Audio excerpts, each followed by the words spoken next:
Bonjour, chers élèves. Le but de cette capsule est de vous en apprendre plus sur le rapporteur d'angle et comment l'utiliser. Mais commençons avec un petit rappel sur les angles et comment nous les classons. Alors, un angle va avoir entre 0 et 360 degrés et plaçons-les en ordre croissant. Alors, un angle de 0 degré est nommé un angle nul. Ensuite, nous avons entre 0 et 90 degrés les angles aigus, avec une mesure d'exactement 90 degrés les angles droits. Avec des mesures entre 90 et 180 degrés, nous avons les angles obtus et un angle d'exactement 180 degrés est un angle plat. Petit rappel pour distinguer plus facilement des angles aigus, droits et obtus. Alors, pour procéder, nous avons simplement à prendre notre règle et placer le coin de notre règle sur notre angle. Si la mesure est exactement sur les coins de notre règle, c'est un angle de 90 degrés. Si, de la même façon, nous procédons avec un angle et que celui-ci va vers l'intérieur de notre règle, c'est un angle aigu. Et pour les angles obtus, plaçons le coin sur le sommet. Et si un des côtés de l'angle dépasse, c'est un angle obtus. Par la suite, nous avons les angles rentrants qui sont entre 180 degrés et 360 degrés. Et finalement, l'angle plein qui a une mesure complète, dans le fond, de 360 degrés. Voici maintenant un rapporteur d'angle. Alors, le rapporteur d'angle, c'est important de savoir que c'est un demi-cercle. Alors, voici un cercle complet de 360 degrés. Mais ceux que nous utilisons sont de 180 degrés. Il y a l'échelle de degrés, il y en a deux. Une de la gauche vers la droite de 0 à 180 degrés et une de la droite vers la gauche, aussi de 0 à 180 degrés.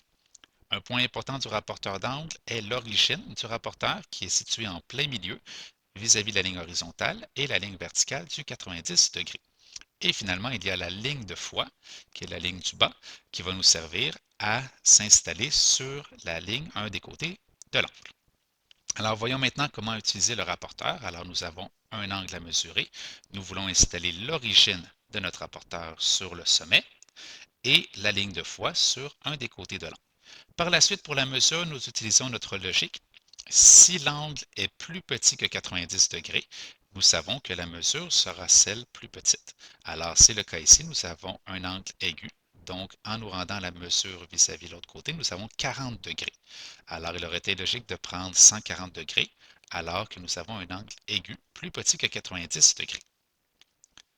Voyons maintenant d'autres mesures d'angle. Alors, voici justement un angle obtus. Alors, pour l'angle obtus, nous procédons de la même façon. Nous nous alignons sur le sommet avec l'origine, la ligne de foi en bas, et cette fois-ci, nous nous attendons à une mesure supérieure à 90 degrés. Alors, si nous suivons une des échelles, nous voulons une mesure supérieure, donc celle du haut qui mène à 35 aurait été logique. Nous avons donc une mesure entre 140 et 150, donc d'environ 145 degrés.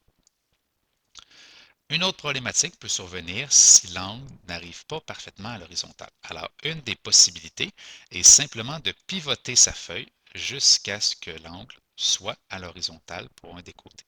Sinon, nous avons simplement à pivoter notre rapporteur d'angle et le même principe revient, donc l'origine sur le sommet de l'angle et nous alignons le plus précisément possible notre ligne de foi pour obtenir dans ce cas-ci un angle aigu, et nous allons voir la petite mesure en dessous de 90 pour avoir obtenu environ 61 degrés.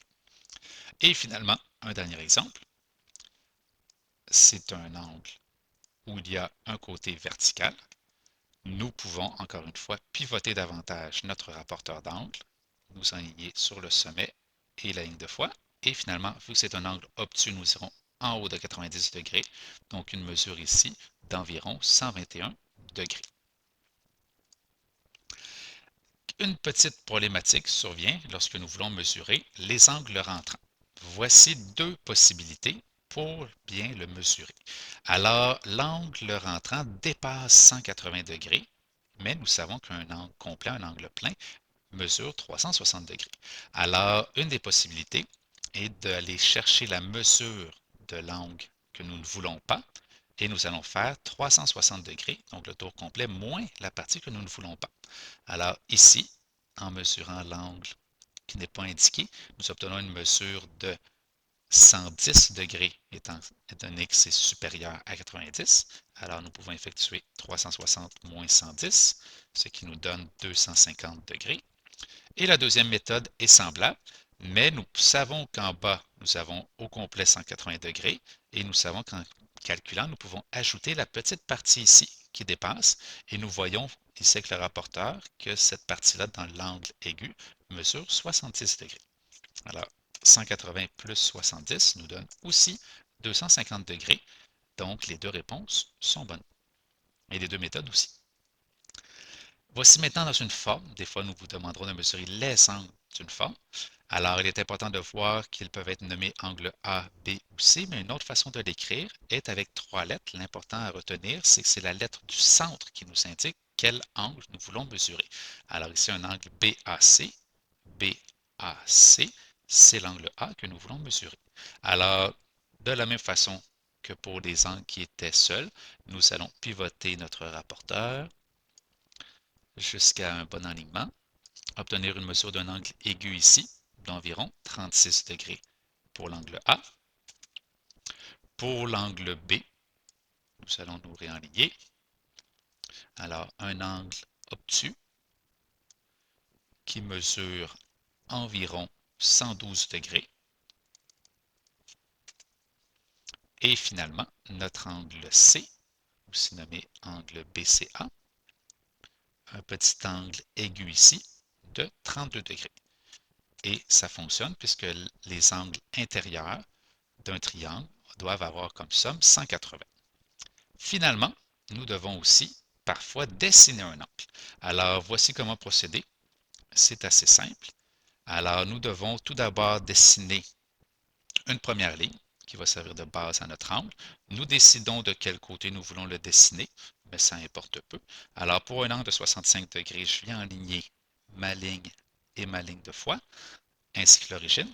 Et pour un angle de 65 degrés, je vous invite à venir faire une toute petite ligne vis-à-vis 65. Alors, 65 ici, plus petit que 90, je viens faire une petite ligne. Ensuite, je déplace mon rapporteur et je vais venir compléter ma ligne jusqu'au sommet de mon angle. Alors, nous avons ici un angle de 65 degrés. Nous pouvons le vérifier. Ça fonctionne. Pour 142 degrés, un peu le même principe. Alors, nous avons déjà la base de notre angle.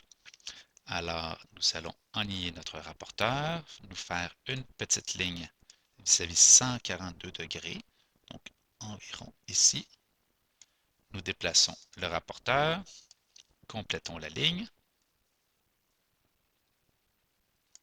Et finalement, nous pouvons vérifier notre mesure, ce que je vous invite à faire. Alors, 142 degrés. Eh bien, pour le 250 degrés, nous savons que c'est un angle rentrant. Alors, puisque ça dépasse 180 degrés, alors, encore une fois, la logique doit s'appliquer. Alors, nous pouvons faire 360 degrés moins 250 degrés pour obtenir 110 degrés. Alors, 110 degrés sera la partie de notre angle que nous pouvons dessiner, mais qui ne sera pas représentée par le petit cercle pour le contour. Alors, nous nous alignons. Allons faire un petit trait vis-à-vis 110 degrés. Déplaçons le rapporteur. Complétons la ligne. Et finalement, tout ce qu'il nous reste à faire, c'est de faire une ligne une ligne courbe, dans le fond, pour le contour, pour nous montrer que c'est un angle rentrant.